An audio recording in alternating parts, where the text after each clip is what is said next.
Bismillahirrahmanirrahim. Assalamualaikum warahmatullahi wabarakatuh. Alhamdulillahirabbil alamin. Wassalatu wassalamu ala asyrafil anbiya'i wal mursalin wa ala alihi wa sahbihi ajmain. Amma ba'du. Puji syukur atas kehadiran Allah Subhanahu wa taala yang telah memberikan iman lahir dan batin serta kekuatan kesehatan kepada kita semua hingga kita bisa mengikuti majelis pagi ini. Salawat dan salam kita kirimkan untuk junjungan kita Nabi Muhammad SAW yang telah mengantarkan umat manusia dari peradaban hidup jahiliyah menuju ke peradaban hidup yang modern yang penuh dengan kemajuan ilmu, pengetahuan, dan teknologi seperti yang kita rasakan saat ini. Semoga kita semua termasuk hambanya yang taat, yang berhak mendapatkan syafaatnya di hari akhir kelak. Ustadz dan ustazah yang saya hormati dan teman-teman yang saya sayangi, pada kesempatan kali ini saya akan mengisi majelis pagi ini tentang Salman Al-Farisi, sahabat Nabi yang cerdas dari Persia. Salman Al-Farisi adalah sahabat Nabi Muhammad yang berasal dari Persia. Dari negeri asalnya, ia telah banyak memiliki pengalaman tentang siasat dan strategi perang. Lahir dan tumbuh dari keluarga yang berada di Persia. Mulanya dia menganut ajaran Zoroaster sesuai dengan kepercayaan yang dianut kaumnya. Dalam perjalanan, dia kemudian merasa kagum dengan cara ibadah umat Nasrani. Hal tersebut membuatnya menganut Nasrani. Namun pencariannya tak berhenti sampai di situ. Suatu hari, ia sampai ke Madinah dan bertemu Rasulullah yang ditemani beberapa sahabat di Kuba yang membuatnya melabuhkan pilihan untuk masuk Islam. Hingga akhirnya Salman menjadi muslim merdeka dan terlibat dalam sejumlah peristiwa bersama Rasulullah. Salah satunya perang Khandaq. Ketika itu pada tahun 5 Hijriah, peristiwa perang Khandaq atau dikenal sebagai pertempuran Al-Ahzab yang didalangi oleh pasukan kaum kafir Quraisy Mekah dan Yahudi Bani Nadir.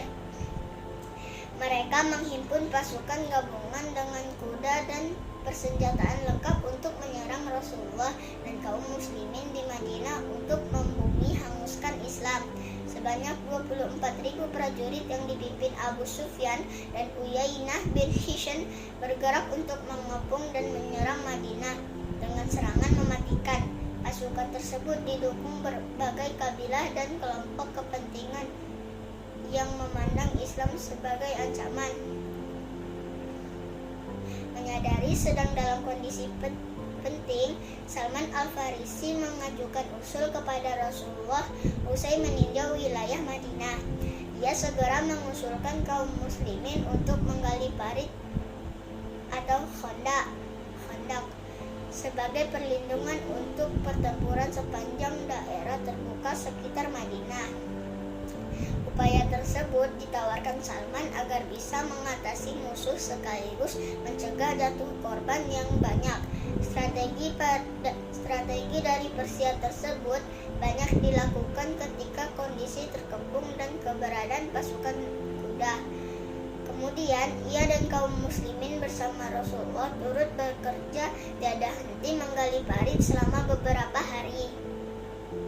Sebagai orang yang mengusulkan penggalian, Salman pula yang menemukan batu besar yang memancarkan cahaya hidayah dan kebaikan. Hingga sampai waktunya pasukan Quraisy hendak menyerang. Mereka terhalau parit yang begitu besar terbentang di hadapan. Hal tersebut sangat di luar perkiraan mereka dan terbayangi oleh kekalahan menaklukkan kota Madinah. Akibatnya, 1 bulan lamanya pasukan Quraisy hanya berdiam diri di dalam tenda-tenda mereka tanpa mampu menyerang Madinah. Hingga akhirnya pada suatu malam Allah mengirimkan angin yang begitu kencang yang menerbangkan tenda-tenda dan meluluh lantakkan kekuatan mereka. Alhasil, Abu Sufyan memerintahkan pasukannya mundur. Rasulullah sering memuji kecerdasan dan keilmuan Salman, sebagaimana beliau memuji akhlak dan agamanya. Pada peristiwa Perang Khandaq, para sahabat Ansar yang berdiri seraya mengatakan, "Salman adalah bagian dari kami." Para sahabat Muhajirin pun menyahut, "Tidak, dia adalah bagian dari kami." Rasulullah pun bersabda, "Dia adalah bagian dari kami, Ahlul Bait."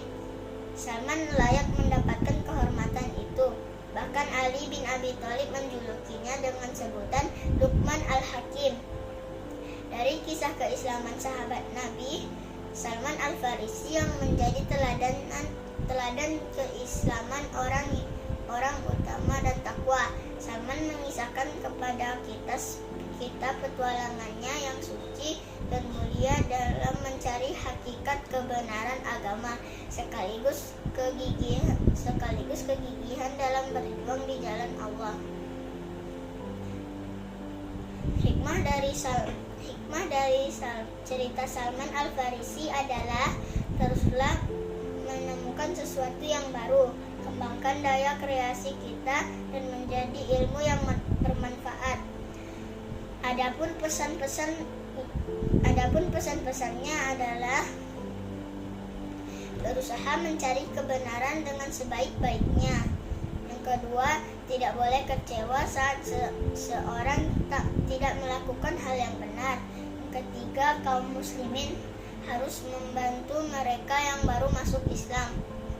Ustadz dan ustazah yang saya hormati dan teman-teman yang saya sayangi, demikian majelis pagi yang dapat saya sampaikan. Mohon maaf apabila ada kekurangan. Assalamualaikum warahmatullahi wabarakatuh.